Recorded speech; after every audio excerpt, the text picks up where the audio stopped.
She saved a stranger in the snow. The winter of 1846 came early to the county of Ashbourne, and it came hard.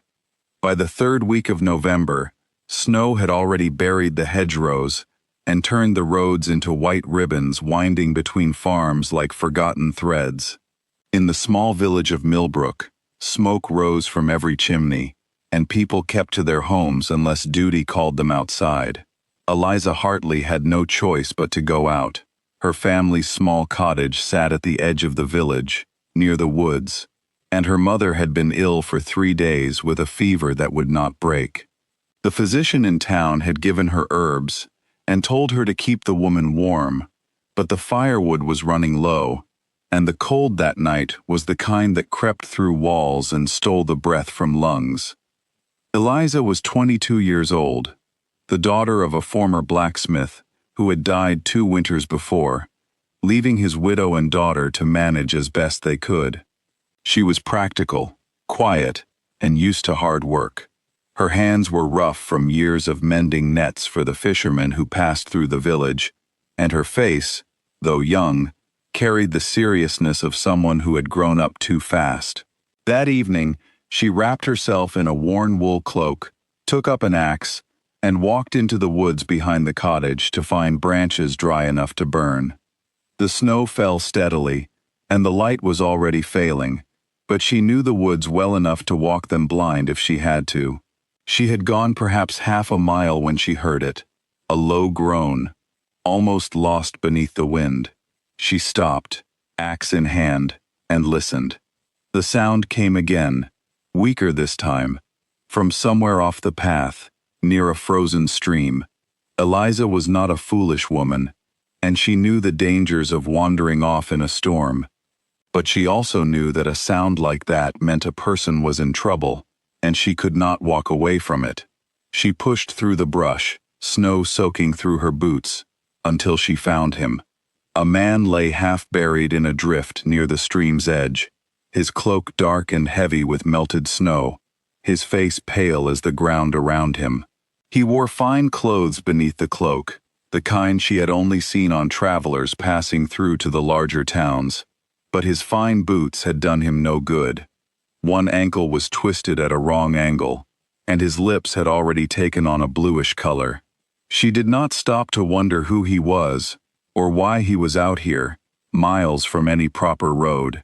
She knelt beside him, pressed her fingers to his neck, and felt a pulse, faint but present. He was alive, but not for much longer if he stayed in the snow. Eliza was strong from years of labor, but the man was tall and heavy, and dragging him through the woods was no small task. She managed it through sheer will, pulling him onto her cloak and hauling him across the snow like a sled, stopping every few yards to catch her breath, her arms burning, her own body growing colder with each passing minute. By the time she reached the cottage, her hands had gone numb, and her teeth would not stop chattering. She called for her mother, who, sick as she was, rose from her bed at the urgency in her daughter's voice. Together, weak as the older woman was, they got the stranger inside and near the fire. They cut away his frozen boots, wrapped him in every blanket the house owned, and Eliza spent the night feeding the fire and pressing warm cloths to his hands and feet, the way she had once seen done for a fisherman pulled half-drowned from the harbor. She did not sleep. She watched the rise and fall of his chest, willing it to continue, and somewhere near dawn, his eyes opened. He was confused, his words slurred from cold and tiredness, but he managed to ask where he was. Eliza told him simply, a cottage near Millbrook, and that she had found him in the snow. He tried to thank her, but the effort cost him, and he slipped back into sleep. He stayed with them for 9 days. His ankle had been broken in the fall that left him stranded, and travel was out of the question until the swelling went down and the worst of the storms passed. During that time, Eliza and her mother cared for him as they would any guest, though they noticed things that marked him as different from the men of the village. His manners were careful and practiced.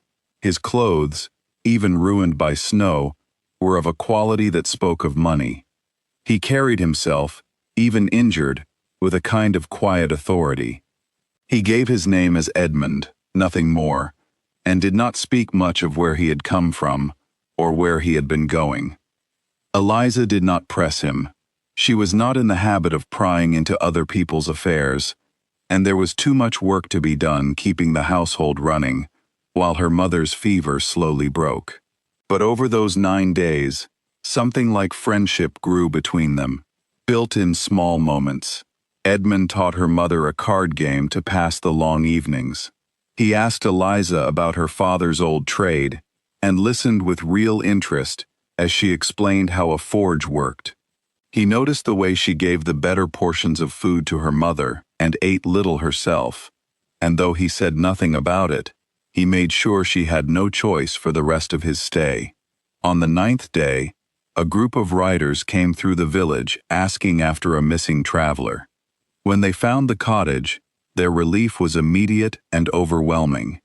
They addressed Edmund with such deference, such formal respect, that Eliza realized for the first time that the quiet, careful man who had stayed in her home was someone of real importance. She caught only fragments as the men spoke, words like "my lord" and "the estate," and concerns about a search that had covered 3 counties. Edmund thanked Eliza and her mother formally before he left, his words measured but sincere, his eyes lingering on Eliza's face as though he meant to remember it. He offered them money, which Eliza's mother, in her pride, refused outright, though they could have used it badly. Edmund did not press the matter. He simply bowed his head to them both and said he would not forget what they had done. Then the riders helped him onto a horse, careful of his still healing ankle, and he was gone, back into a world Eliza knew nothing about and assumed she would never see again. Life in Millbrook continued as it always had.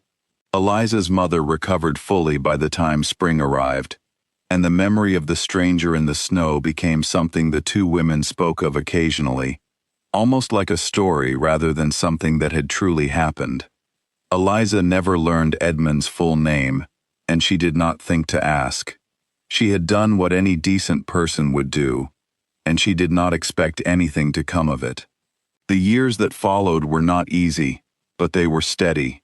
Eliza's mother passed away when Eliza was 26, and Eliza took over the small piece of land they owned, growing vegetables and keeping chickens, adding to her income by mending nets and clothes for the village as her mother had taught her.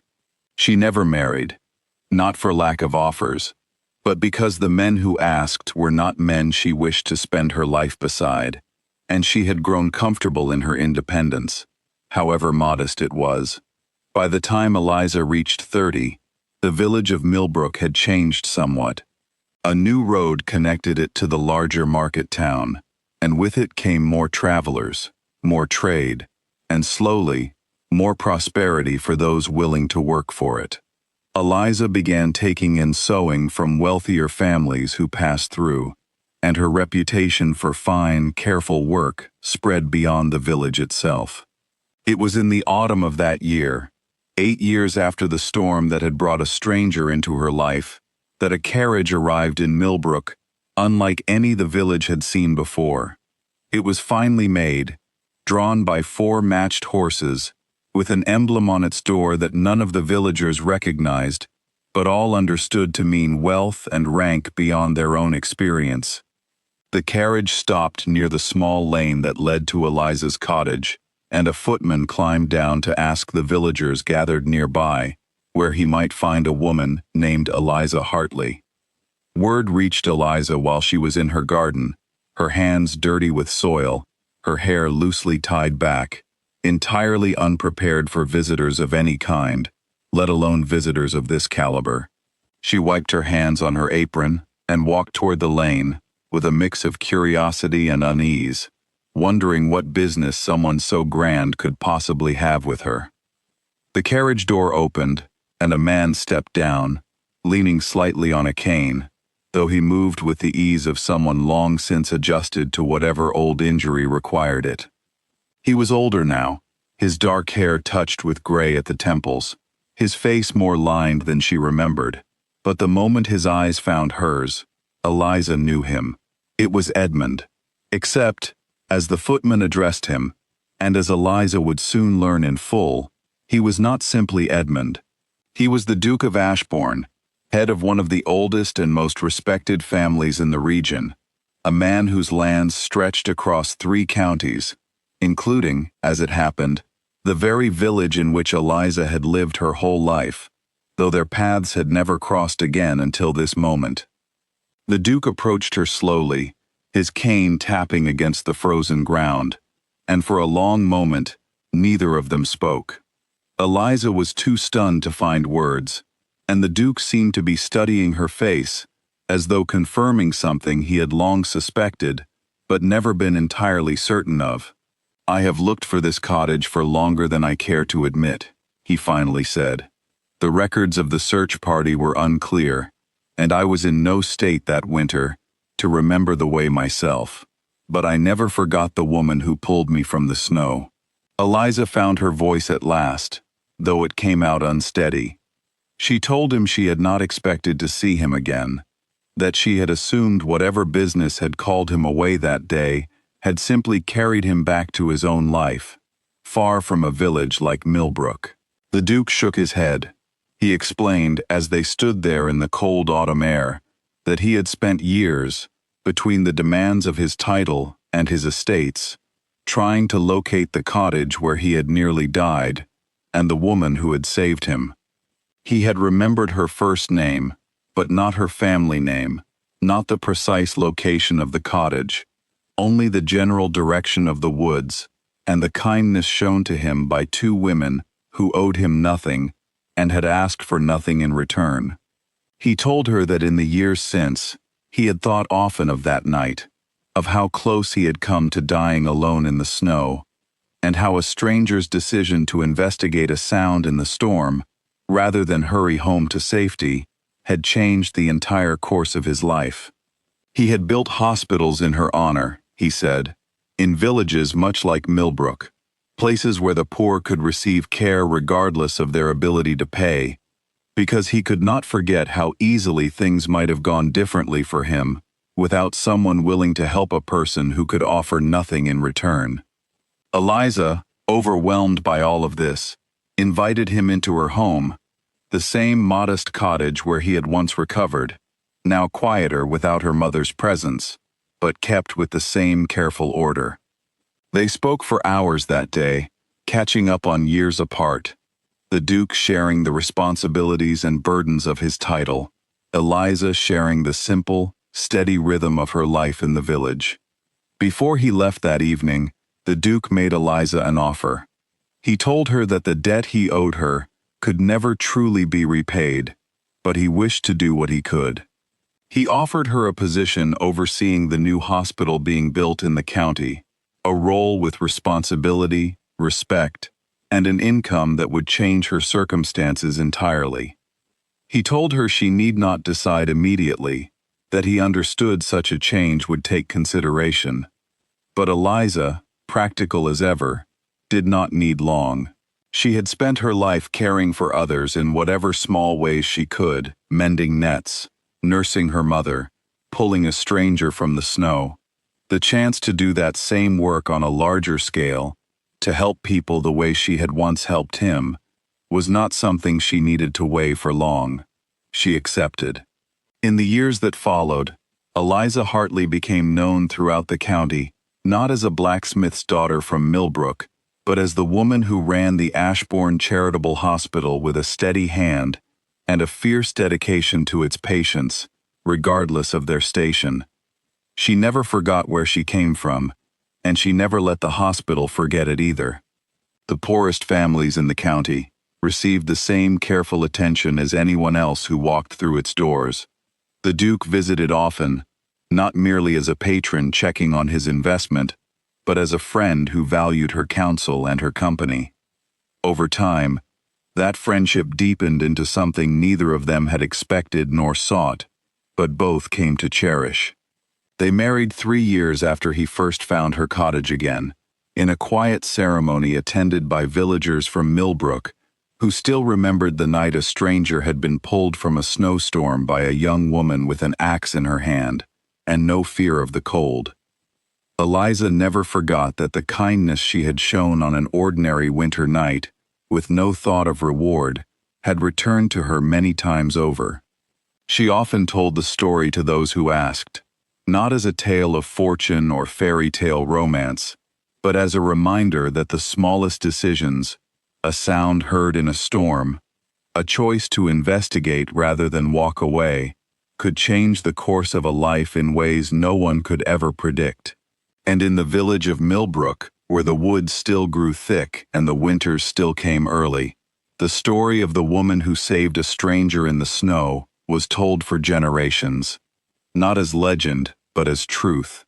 Proof that even in the coldest moments, kindness could change everything.